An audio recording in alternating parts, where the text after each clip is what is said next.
Students, welcome to your own physics class. और आज हम आपके लिए एक बहुत ही अच्छा सा टॉपिक लेके आए हैं। चैप्टर का नाम है work, power, energy. Work, power and energy. And लिख दो, वर्क, पावर एंड एनर्जी। देखो, प्रैक्टिकली लाइफ में क्या है, मैं यहाँ खड़ा हूँ, मैं कुछ पढ़ा रहा हूँ, आपको कुछ समझा रहा हूँ। मैंने कहा भाई मैंने तो काम किया। आपके क्लास में टीचर आते हैं, अपनी सीट पे बैठ गए, उन्होंने अटेंडेंस ले ली। अटेंडेंस लेने के बाद आपको उन्होंने कुछ मोटिवेशनल स्पीच दे दी, तो उन्होंने कहा कि भाई मैंने तो काम किया। मैं यहाँ खड़ा हूँ, मैं खड़ा इस बोर्ड को धक्का दे रहा हूँ, मैं कहूँगा मैंने तो काम किया।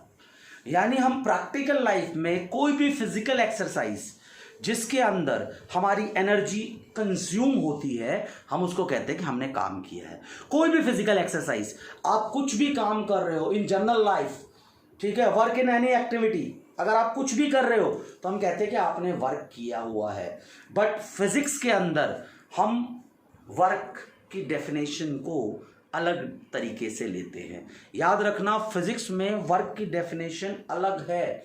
क्लियर है? अगर आप मान लो ये दीवार है और आपने इस दीवार पे धक्का लगाया और ये दीवार आगे नहीं गई, ये दीवार गिरी नहीं, हिली नहीं, चली नहीं, तो आप कहोगे काम नहीं हुआ है। मैं यहाँ खड़ा हूँ, आपने मुझे धक्का लगाया, मेरे में मूवमेंट नहीं हुई, तो मैं कहूँगा कोई काम नहीं हुआ है। In physics work is said to be done if and only if action of force produces the displacement. ये ध्यान रखना। अगर आप तो इन फिजिक्स क्या है, फिजिक्स में हम प्रैक्टिकल लाइफ से हट करके फिजिक्स में हम वर्क की डेफिनेशन कह रहे हैं। तो वर्क क्या है? वर्क को अगर मैं फिजिक्स की भाषा में कहूं तो work is said to be done if force applied on a body produces displacement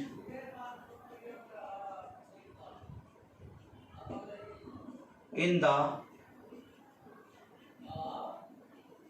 direction of force। यानी कि देखो, ये एक सरफेस है, ये इस पर एक ब्लॉक रखा हुआ है, ठीक है। आपने इस ब्लॉक को ऐसे धक्का लगाया, ऐसे फोर्स लगाया, ऐसे, ये F1। इस फोर्स को लगाने की वजह से ये ब्लॉक यहां से यहां आ गया। यानी ये, अगर मैं कहूं तो ये ऐसे, ठीक है, और यहां से ये भी ऐसी होगा, क्योंकि आपने तो फोर्स यहां लगाया है। जहां आप फोर्स लगाते हैं उसको कहते हैं point of contact. Point of contact.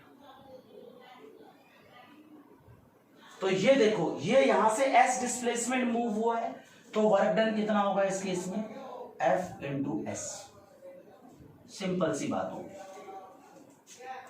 पर देखो दूसरा केस, देखो ये तो पहला केस था आपका। यहीं पर देखो एक ब्लॉक ऐसा है, इस ब्लॉक पे आपने नीचे फोर्स लगाया F2, नीचे इसका डिस्प्लेसमेंट तो हुआ नहीं, तो आप क्या कहोगे? Work done 0।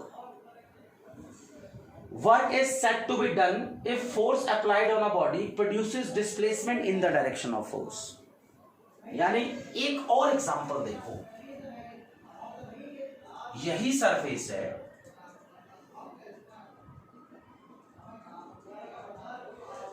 और यही ब्लॉक है।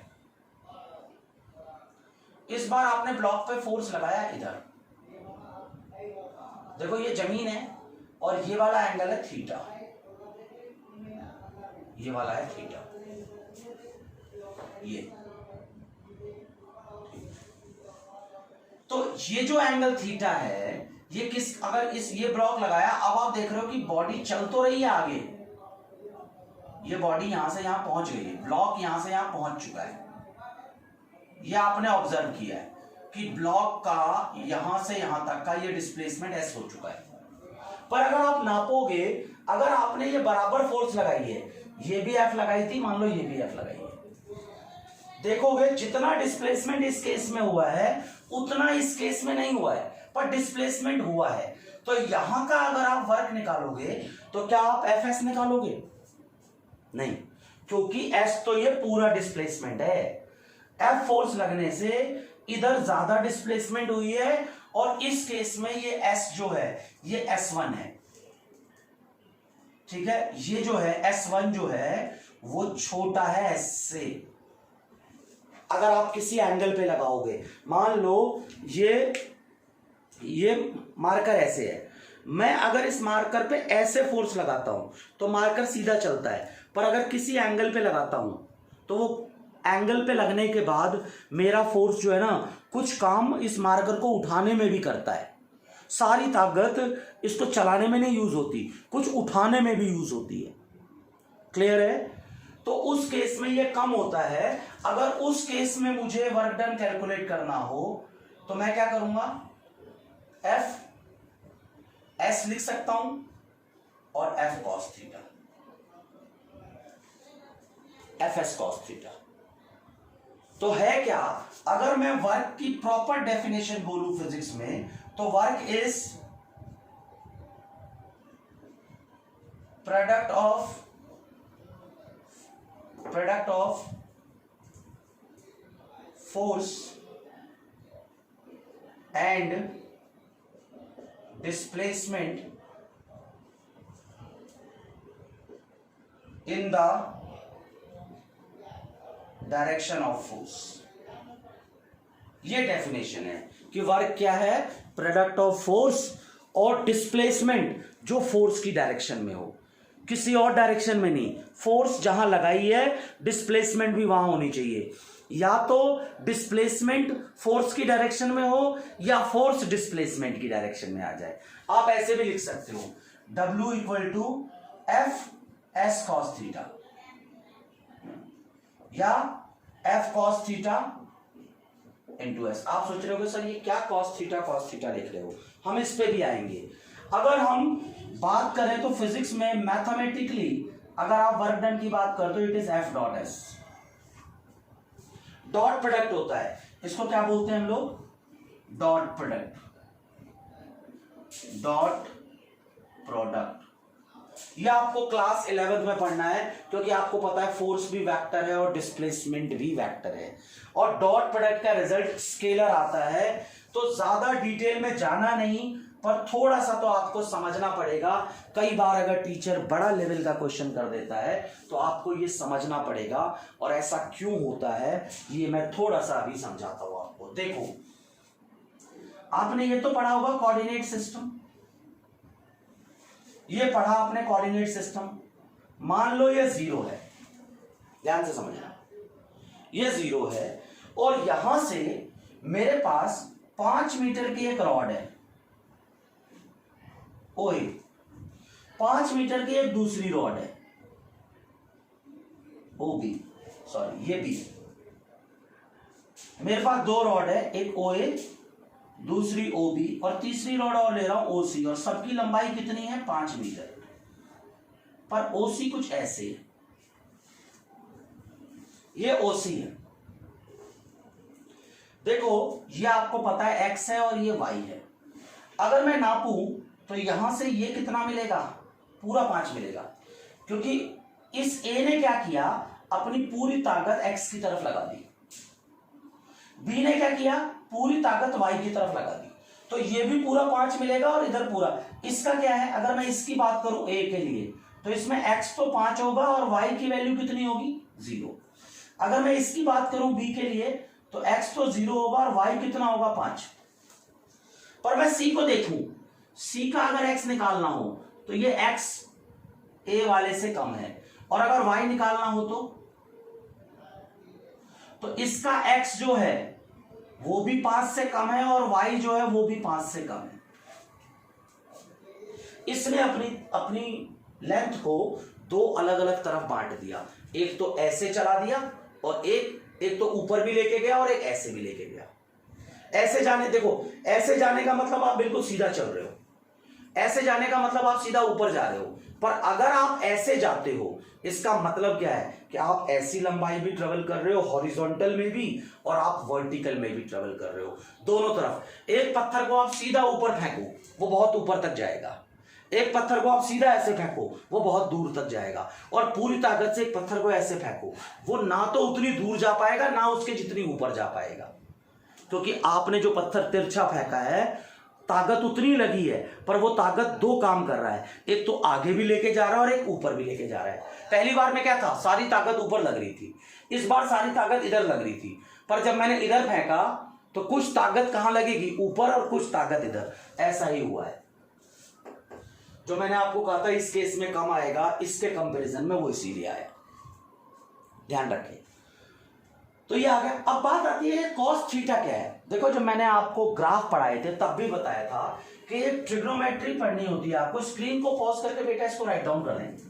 जब मैंने आपको ग्राफ पढ़ाया था तब आपको बहुत क्लियर तरीके से बताया था। क्या बताया था?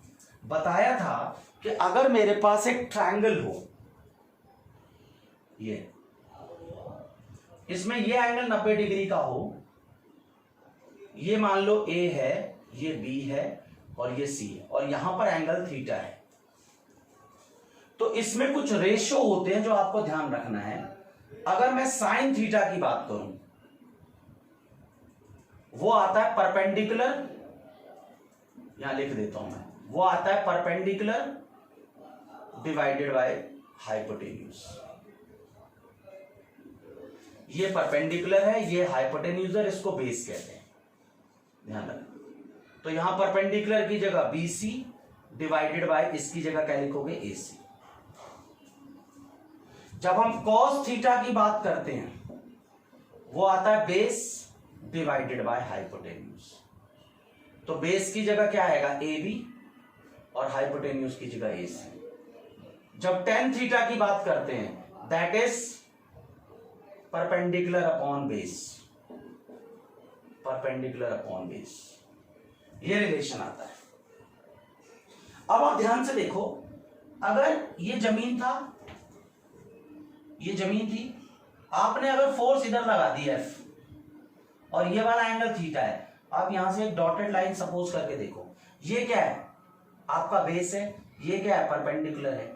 अगर आपको ये निकालना हो तो आप cos थीटा की जगह क्या करोगे, बेस B अपॉन हाइपोटेन्यूज की जगह क्या है, F, तो आप B की जगह क्या लिख सकते हो, F cos थीटा,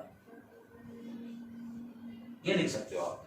तो देखो यहां पर क्या है, मैंने क्या किया था, ताकत तो मैंने इधर लगाई थी, पर मेरी पूरी ताकत क्या इसको इधर लेके जा पा रही है, नहीं। कुछ ताकत उठाने में खर्च हो रही है, कुछ ताकत इसको ऊपर लिफ्ट करने में खर्च हो रही है। और मेरा वर्क डन क्या होता है, मेरा वर्क डन होता है जो ताकत इधर लगी है, क्योंकि बॉडी चलेगी सिर्फ इधर, ऊपर तो जाएगी नहीं, क्योंकि इतनी ताकत नहीं है कि बॉडी ऊपर चली जाए। हो सकता है बहुत ज्यादा ताकत लगाओ तो ये ऐसा चल, जब आप किसी चीज को ऐसे धक्का मारते तो हो सकता है कुछ चीज ऐसे हवा में ऐसे एंगल के साथ चली भी जाती है। अगर ये एंगल के साथ नहीं जा रही है, इसका मतलब ऊपर वाली जो ताकत है वो काफी नहीं है इसको उठाने के लिए, पर ये ताकत काफी है इसको मूव कराने के लिए। तो अगर ये F है तो इधर लगने वाली ताकत क्या होगी, F cos थीटा। और यही आपका वर्क डन होता है। क्या होता है, जो डिस्प्लेसमेंट है, मान लो यहां की डिस्प्लेसमेंट S1 है और फोर्स कितना है, cos थीटा। ये डेफिनेशन है। अगर आपको फिजिक्स में वर्क डन कैलकुलेट करना है तो क्या करो, फोर्स और डिस्प्लेसमेंट जो कि फोर्स की डायरेक्शन में है दोनों को मल्टीप्लाई करो, या डिस्प्लेसमेंट और फोर्स जो डिस्प्लेसमेंट की डायरेक्शन में हो, दोनों चीजें एक ही डायरेक्शन में होनी चाहिए।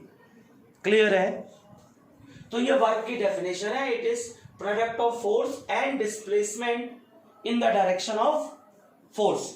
तभी हम फिजिक्स की भाषा में वर्क कहते हैं। और वर्क क्या है, ध्यान रखिए, स्केलर क्वांटिटी है। कैसी क्वांटिटी है ये, स्केलर क्वांटिटी। इसकी अगर ऐसा यूनिट निकालोगे, फोर्स और डिस्प्लेसमेंट, फोर्स के लिए न्यूटन और इसके लिए डिस्प्लेसमेंट के लिए मीटर। या जूल भी बोल देते हैं इसको, जूल जैसे। या आगे आप पढ़ोगे electron volt, 1 electron volt equal to 9 equal to कितना होता है 1.6 इंटू 10 की पावर -19 जूल। यह आपको आगे पढ़ना है, ये सब ऐसा यूनिट में है। सीजीएस में क्या होता है, इसमें सीजीएस में होता है, इसमें क्या होता है अर्ग्स, ये भी ध्यान रखना। 1 जूल इक्वल टू 10 की पावर 7 अर्ग्स के बराबर होता है, ये भी ध्यान रखें आप। तो ये वर्क है, this work is different from the work in actual life. Actual life में हम कुछ भी करते हैं तो हम वर्क कहते हैं, पर फिजिक्स में work is a product of force and displacement in the direction of force, और प्रोडक्ट ऑफ डिस्प्लेसमेंट और force in the direction of displacement. ये ध्यान रखना, दोनों सेम डायरेक्शन में होनी चाहिए। स्क्रीन को पॉज करके इसको राइट डाउन कर लें, क्लियर है। अब देखो, आप कहोगे सर आपने तो यहाँ वर्क डन किया, पर एनर्जी की यूनिट होती है जूल, आपने इसके लिए क्यों लिख दिया। तो ध्यान रखें, वर्क और एनर्जी क्या है, इंटर रिलेटेड है आपस में। वर्क और एनर्जी क्या है, इंटर रिलेटेड है, उनका आपस में रिलेशन है। कैसा रिलेशन है, देखो अगर किसी बॉडी के पास एनर्जी है, मान लो देखो ये मार्कर यहां है, इसके पास कैसी एनर्जी है, पोटेंशियल एनर्जी। देखो ये मार्कर यहां रखा हुआ है, ये मार्कर मेरे हाथ पे यहां से आके गिरेगा, मेरे हाथ को हिट करेगा, मेरे हाथ पे फोर्स लगाएगा, मुझे चोट आएगी, काम होगा। मार्कर के पास यहां पर पोटेंशियल एनर्जी थी, ये गिरा, इसने मेरे हाथ को चोट लगाई, मुझे दर्द हुआ, मेरा हाथ हटा, काम हुआ। पंखा चल रहा है, पंखा अगर ऊपर से नीचे गिरेगा, पंखे के पास पोटेंशियल एनर्जी है, मेरे सिर पे चोट लगेगी, आवाज़ आएगी, मेरी भी आवाज़ आएगी, साथ में धड़ाके की आवाज़ भी आएगी। तो पंखे के पास पोटेंशियल एनर्जी है जो काइनेटिक में कन्वर्ट हुई, उसने मेरे सिर को फोड़ दिया। तो क्या होता है, किसी भी बॉडी के पास एनर्जी है, एनर्जी जिस बॉडी के पास एनर्जी है वो बॉडी अपनी एनर्जी से क्या करेगी, एनर्जी से फोर्स लगाएगी, और फोर्स से डिस्प्लेसमेंट होगा तो वर्क करेगा। ये है, यानी एनर्जी और वर्क आपस में इंटर रिलेटेड है, ठीक है। और अगर आप क्या करो कि मान लो पंखे के पास एनर्जी थी, जैसे मार्कर के पास एनर्जी थी, मार्कर गिरा, मेरे हाथ को चोट लगाया, मेरा हाथ डिस्प्लेस हुआ। मार्कर की एनर्जी से डिस्प्लेस कौन हुआ, मेरा हाथ। या मान लो यहां पर मैंने कोई चीज अटका रखी है, अचानक ये मार्कर गिरा। या आप सोचो आपने एक टेबल रखा हुआ है, टेबल पे सामान रखा हुआ है, ऊपर से कोई चीज गिर गई, टेबल टूट गई, सामान गिर गया। तो जो चीज गिरी है उसकी एनर्जी ने टेबल पे फोर्स लगाया और टेबल पे काम हुआ। तो एनर्जी फोर्स लगा करके काम कराता है। और आपका जो वर्क है, अगर आप वर्क है तो वर्क स्टोर्ड एज एनर्जी। अब ये मार्कर जमीन पर है, मैंने मार्कर को उठाया और ऊपर ले गया, जो मैंने काम किया वो मार्कर की पोटेंशियल एनर्जी में स्टोर्ड हो गई। तो वर्क और एनर्जी इंटर रिलेटेड है, ये ध्यान रखना, कंफ्यूज होने की जरूरत नहीं है, क्लियर है। अब हमने वर्क पढ़ा था, वर्क इक्वल टू हमने क्या पढ़ा था, एफ एस कॉस थीटा।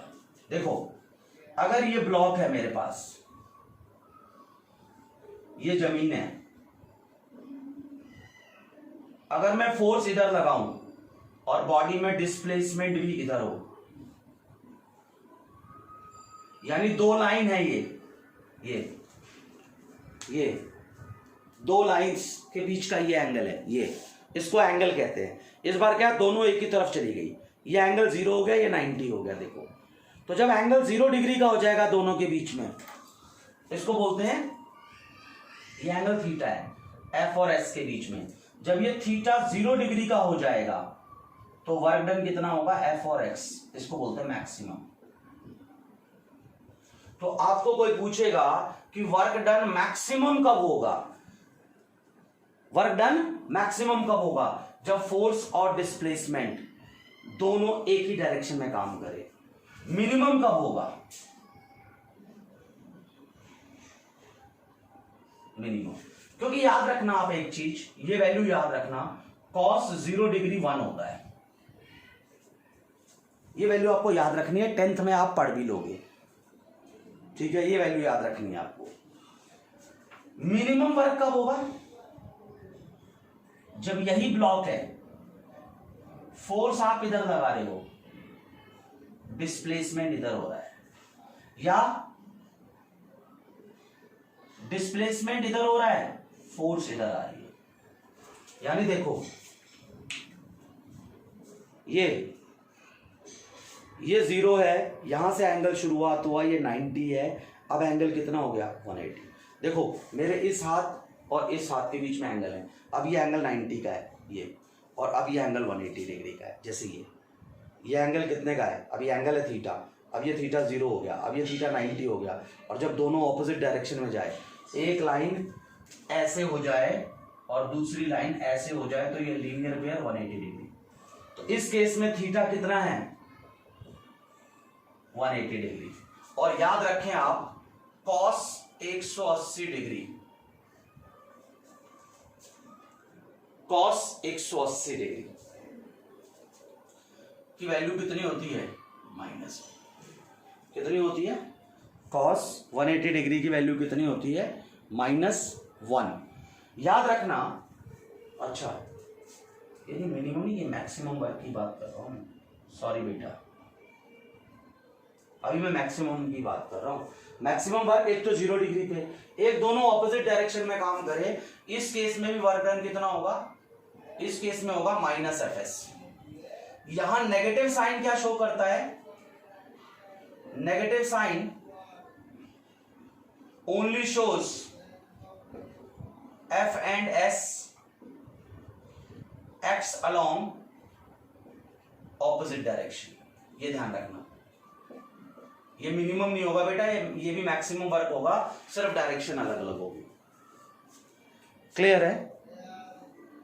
और एक चीज और ध्यान रखना, अगर थीटा 90 डिग्री हो, ऐसा, ताकत इधर लगा रहे हो, बॉडी इधर जा रही है, या आप जा इधर रहे हो, ताकत ऊपर लगा रहे हो। यानी देखो, ये जमीन है,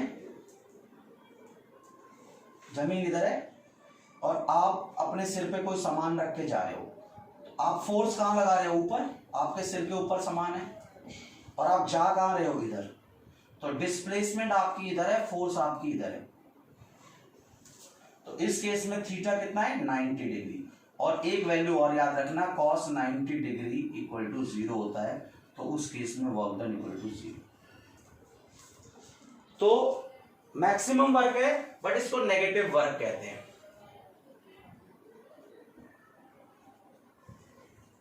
तो 180 डिग्री पे नेगेटिव वर्क हो रहा है। वैसे तो आप अगर 90 डिग्री से कुछ भी आगे करोगे, याद रखना, जो नेगेटिव वर्क होगा, नेगेटिव वर्क तब होगा जब थीटा की वैल्यू 90 से ज्यादा हो जाए। 90 और 180 के बीच में वर्क डन नेगेटिव ही होगा, क्योंकि कॉस की वैल्यू 90 से ज्यादा जब भी आती है वो नेगेटिव ही लेना है। ये आपको सिर्फ ध्यान रखना है, ज्यादा डिटेल में अभी जाने की जरूरत नहीं है, ठीक है। तो वर्क क्या है? वर्क पॉजिटिव भी हो सकता है, ऐसे इसको बोलते हैं पॉजिटिव वर्क, जिसमें रिजल्ट मैक्सिमम आया। इसमें थीटा 0 डिग्री है, 0 to 90 कुछ भी हो जाए, ये क्या है? Positive work. जैसे आप किसी चीज को धक्का दे रहे हो, इसका एग्जांपल भी दे देता हूं आपको। इसका क्या है? पुश, पुल, खींचना या धक्का देना, आप जो काम कर रहे हो अपनी तरफ खींच रहे हो, ठीक है। इसके बाद वर्क डन बाय ग्रेविटी,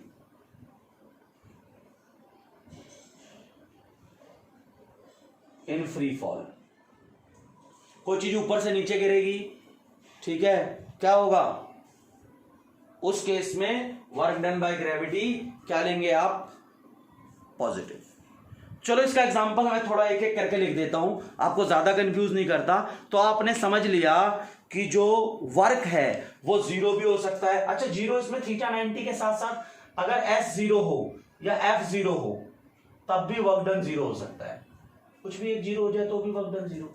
तो आपसे ऐसे पूछेगा कि नेगेटिव वर्क कब होगा, जब थीटा 180 डिग्री का होगा, या थीटा की वैल्यू कितनी हो, थीटा की वैल्यू, जब थीटा की वैल्यू ग्रेटर देन 90 हो तो आप कह सकते हो वर्क डन कितना होगा, नेगेटिव। जब थीटा की वैल्यू लेस देन 90 हो, जब थीटा की वैल्यू लेस देन 90 हो तब उस केस में वर्क डन कैसा होगा, पॉजिटिव। और जीरो कब होगा, जब थीटा की वैल्यू 90 हो, S0 हो या F0 हो।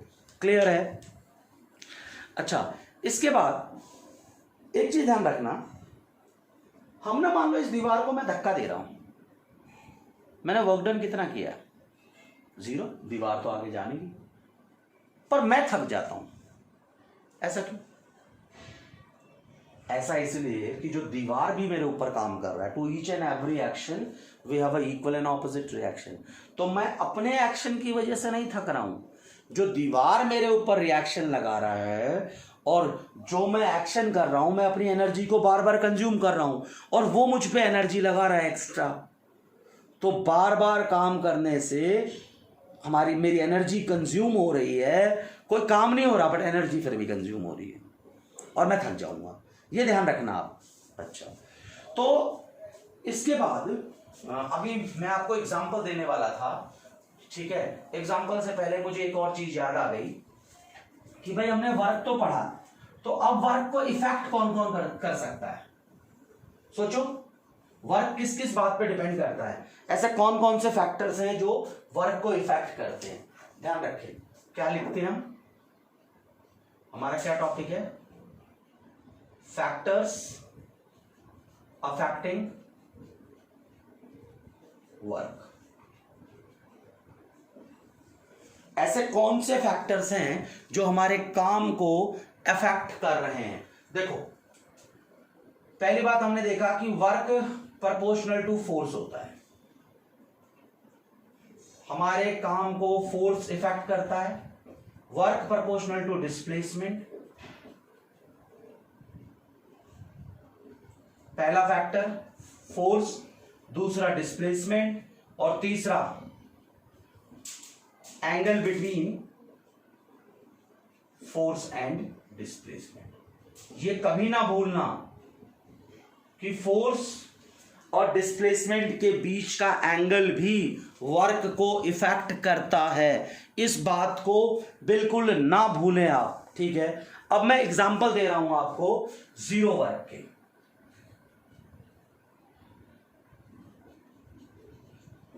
Examples of zero work. आपसे पूछ सकता है कि वर्क जीरो कब होगा,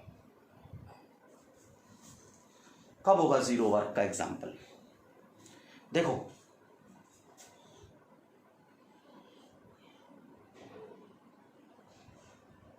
आप सर्कुलर पाथ पे मूव कर रहे हो, ऐसे आप ऐसे मूव करते हो, आपके डिस्प्लेसमेंट की ये डायरेक्शन होती है और वेलोसिटी की भी ये डायरेक्शन होती है। हर जगह आपकी डिस्प्लेसमेंट और वेलोसिटी की डायरेक्शन क्या होती है, अलोंग द टेंजेंट, पता ही आपको।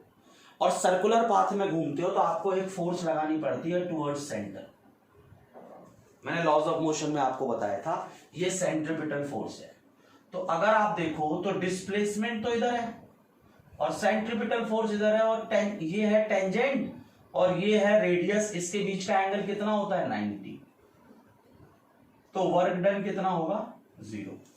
तो क्या लिखोगे, एग्जाम्पल क्या, work done by centripetal force in circular path. यानी कि जो अर्थ अपने एक्सिस पर रोटेट कर रहा है और सन के चारों तरफ रोटेट कर रहा है, उस रोटेशन में भी सेंट्रीपिटल फोर्स जो भी काम करता है वो कितना है, जीरो। आप ध्यान रखना, सेंट्रीपिटल फोर्स का जो काम है वो कितना है, जीरो। अगला है वर्क डन बाय, देखो ये है, ये हॉरिजॉन्टल पाथ है, ये कैसा है, हॉरिजॉन्टल पाथ, ठीक है। अब एक पुली है, ये ये क्या है, पुली है आपका, ठीक है। ये हॉरिजॉन्टल पाथ पे इधर चल रहा है, इसकी डिस्प्लेसमेंट इधर है और ताकत ये कहां लगा रहा है, इधर, सामान को उठाने के लिए।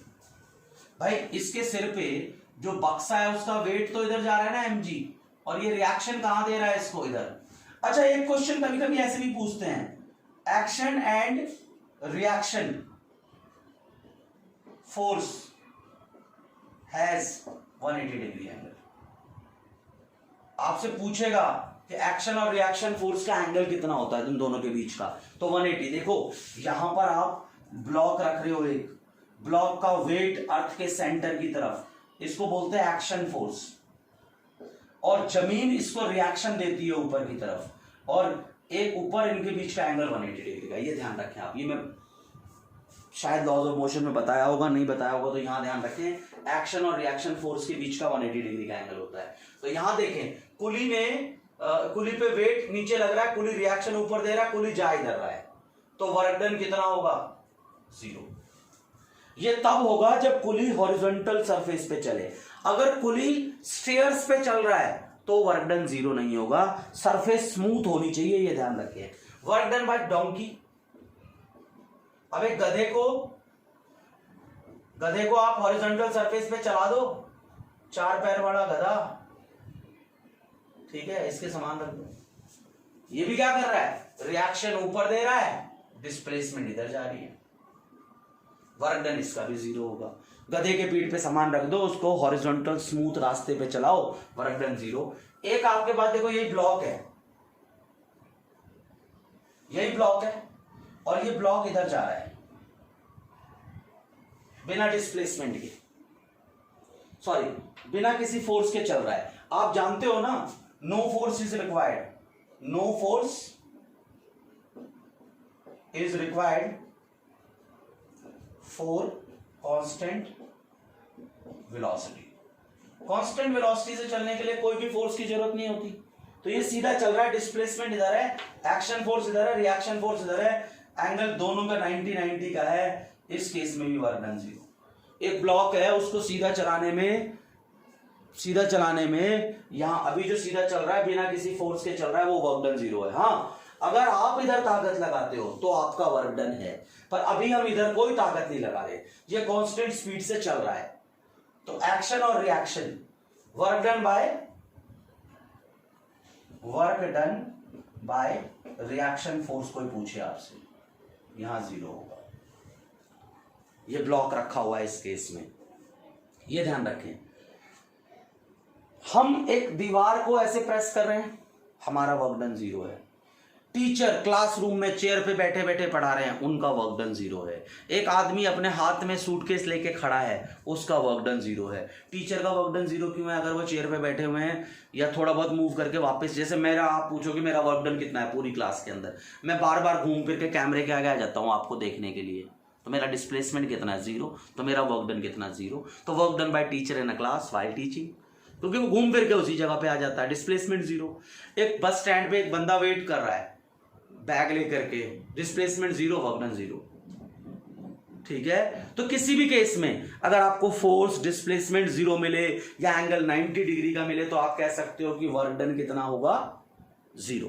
क्लियर है? इसके बाद अब हम नेगेटिव वर्क की बात करते हैं। ये तो हमारा कितना हो गया? ये हमारा हो गया 0 वर्क। ठीक है, ये हमारा क्या है? 0 वर्क। अब नेगेटिव वर्क की बेटा एग्जांपल्स, ये जो मैं लिखवा रहा हूं उसको राइट डाउन जरूर करें पॉज करके स्क्रीन को, क्योंकि नोट्स बनाने बहुत जरूरी हैं। पेन कॉपी निकाल के बैठा करें, नोट्स बनाएं, क्योंकि अपने बनाए हुए नोट्स हमेशा फायदेमंद होते हैं। अपनी बात हमेशा सबको अच्छी लगती है, तो अपनी बात बोलिए, अपनी बात लिखिए, अपनी बात समझिए, बहुत जरूरी है। अब हम बात कर रहे हैं नेगेटिव वर्क की। अब हम किसकी बात कर रहे हैं? Negative work. भाई वर्क नेगेटिव कब होगा, अब हमें यह जानना है। देखो नेगेटिव वर्क सिंपल है, जैसे एक रस्सी है, ये रस्सी है। अब इस रस्सी पे एक बंदा ऊपर जा रहा है या एक बंदर ऊपर जा रहा है,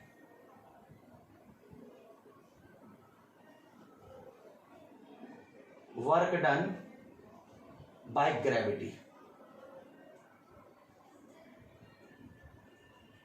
व्हेन अ मंकी और मैन मूव्स अपवर्ड। ऊपर जा रहा है ये फोर्स कहां लगाएगा? ऊपर, ये पर ग्रेविटी की वजह से इसका वेट कहां लगेगा? नीचे। तो देखो बंदा अपनी ताकत बंदा ऊपर लगा रहा है, किसके अगेंस्ट लगा रहा है? ग्रेविटी के अगेंस्ट लगा रहा है। क्लियर है? फोर्स बंदा ऊपर लगा रहा है तो ग्रेविटी किधर लगेगी? नीचे। फोर्स बंदे का ऊपर, डिस्प्लेसमेंट भी ऊपर। तो यहां जो ग्रेविटी काम कर रही है वो कितना है? नेगेटिव। बंदा जो काम कर रहा है, जो बंदा काम कर रहा है वो पॉजिटिव है। यहां वर्क डन बाय मैन और मंकी, ये पॉजिटिव है भाई। वो जो काम कर रहे हैं वो पॉजिटिव है, पर उनके ऊपर जाने से ग्रेविटी जो काम कर रही है वो क्या है? नेगेटिव। दूसरी बात, work done by gravity in upward projection. किसी चीज को आप सीधा फेंको, आप तो ऊपर ताकत लगा रहे हो, ग्रेविटी नीचे लग रही है, डिस्प्लेसमेंट भी ऊपर है। डिस्प्लेसमेंट आपकी ताकत की वजह से, पर ग्रेविटी हमेशा अर्थ के सेंटर की तरफ से, mg। यहां जो वर्क डन है ये भी नेगेटिव। याद रखना, मैंने ऊपर पत्थर फेंका है, मैंने ताकत ऊपर लगाई है, बॉल भी ऊपर जा रही है, मेरा काम तो पॉजिटिव है। मेरा काम क्या है? पॉजिटिव। बट ग्रेविटी का काम क्या है? नेगेटिव। तीसरा, work done by frictional force. भाई आप कोई ब्लॉक इधर जा रही है, ये ब्लॉक इधर जा रही है, फ्रिक्शन हमेशा इसके अपवर्ड लगता है, अपोजिट लगता है। फ्रिक्शनल फोर्स हमेशा कहां लगती है? जहां बॉडी मूव कर रही होती है उसके जस्ट ऑपोजिट। तो ये वर्क डन हमेशा नेगेटिव होगा, ध्यान रखिए आप। ठीक है? जब आप स्विमिंग करते हो, स्विमिंग के केस में भी आप क्या करते हो? फोर्स कहां लगाते हो? इधर। आप मूव कहां करते हो? आगे। उस केस में जो वर्क डन है वो क्या है? स्विमिंग करते समय फोर्स कहां लगाते हो? पीछे। जाते कहां हो? आगे। वर्क डन नेगेटिव है। क्लियर है? चलते समय अगर आप चल रहे हो, जैसे मैंने बता रहा हूं आपको, स्विमिंग है, स्विमिंग है आपका, जैसे आप ऐसे तैर रहे हो तो आप फोर्स इधर लगा रहे हो, एक फोर्स आप इधर लगाते हो, दूसरी फोर्स इधर लगाते हो, दो तरफ फोर्स लगाते हो, आपको रिएक्शन मिलती है, एक इधर और एक इधर, ये आपको रिएक्शन मिलती है। आप फोर्स इधर लगाते हो, पानी आपको रिएक्शन इधर देता है और आप जाते सीधा हो। ये आप तो ताकत पीछे लगा रहे हो ना, जा कहां रहे हो? आगे। क्यों जा रहे हो? क्योंकि आप देखो पानी पे आप ताकत लगा रहे हो इधर, आपने फोर्स लगाई, एक हाथ से इधर लगाई, ये पानी आपको उतना ही रिएक्शन इधर देगा। दूसरे हाथ से आपने ताकत लगाई इधर, उतना ही रिएक्शन आपको इधर मिलेगा। और इन दोनों फोर्सेस की वजह से, एक ऐसा और एक ऐसा, दो रिएक्शन है, ये आपको इधर मूव करा देती है एक्चुअली। तो जो रिएक्शन, जो आप स्विमिंग करते हो वो भी किसका एग्जांपल है? नेगेटिव वर्क का। जब आप चलते हो, वॉकिंग, वॉक करते हो, पैर से ताकत इधर लगाते हो, फोर्स इधर लगती है, मूव आप इधर करते हो, रिएक्शन इधर लगता है। आप जमीन को दबाते हो, जितनी ताकत से आप जमीन को दबाते हो, जमीन आपको उतनी ताकत देती है, उसकी वजह से आप चल पाते हो। आपको पता है ना कि अगर जमीन आपको रिएक्शन देना बंद कर दे तो आप बिल्कुल काम नहीं कर सकते, बिल्कुल काम नहीं कर सकते, आप कोई काम नहीं करते। अगर जमीन आपको रिएक्शन देती है तभी आप काम करते हो। अंदाजा ना हो तो कभी ऐसी फर्श पे मैं इस दीवार को धक्का दे रहा हूं बहुत तेज, तोड़ने वाली ताकत लगा रहा हूं, मेरे पैर के नीचे सर्फ वाला पानी डाल दो या सर्फ डाल दो, पानी डाल के स्लिपरी बना दो जगह को, देखो मैं फिसल के गिर पाऊंगा। जैसी मैं ताकत लगाऊंगा, मेरे को जमीन, मैं ताकत यहां लगाऊंगा, ये क्या करेगा? मुझे रिएक्शन दे, मुझे ऑपोजिट रिएक्शन देगा, जमीन से कांटेक्ट नहीं हो पाएगा, जमीन ने फ्रिक्शन दिया नहीं और मैं गिरा नहीं। ये ध्यान रखें आप, बहुत इंपॉर्टेंट कॉन्सेप्ट है यहां पर। वॉकिंग के समय में भी आपका वर्क डन नेगेटिव होता है। रॉकेट का प्रपल्शन, रॉकेट जब ऊपर जाता है, रॉकेट प्रपल्शन, रॉकेट, जब रॉकेट ऊपर जाएगा थ्रस्ट नीचे लगता है और अर्थ के रिएक्शन की वजह से वो चलता है, पर थ्रस्ट ने फोर्स कहां लगाया? नीचे। रॉकेट कहां उड़ा? ऊपर। ध्यान रखना। तो ये सारे किसके थे? नेगेटिव वर्क के। और पॉजिटिव वर्क का क्या एग्जांपल बताया? जब आप ऊपर से नीचे आ रहे हो, एंगल 0 डिग्री का हो, पुश और पुल में, इन सब केसेस में आपका वर्क डन कितना होता है? पॉजिटिव। तो ये चीजें आपको ध्यान रखना है कि जीरो वर्क क्या होता है, पॉजिटिव वर्क क्या होता है, नेगेटिव वर्क क्या होता है, बेसिक डेफिनेशन क्या है वर्क की। तो आज की क्लास हम यहीं ख़त्म करते हैं। नेक्स्ट क्लास में हम अपने नेक्स्ट टॉपिक के साथ आएंगे जो कि एनर्जी है। तब तक पढ़ते रहिए, सेफ रहिए। किसी भी डाउट के लिए कमेंट जरूर करें क्योंकि क्लास आपकी खुद की है। थैंक यू बेटा।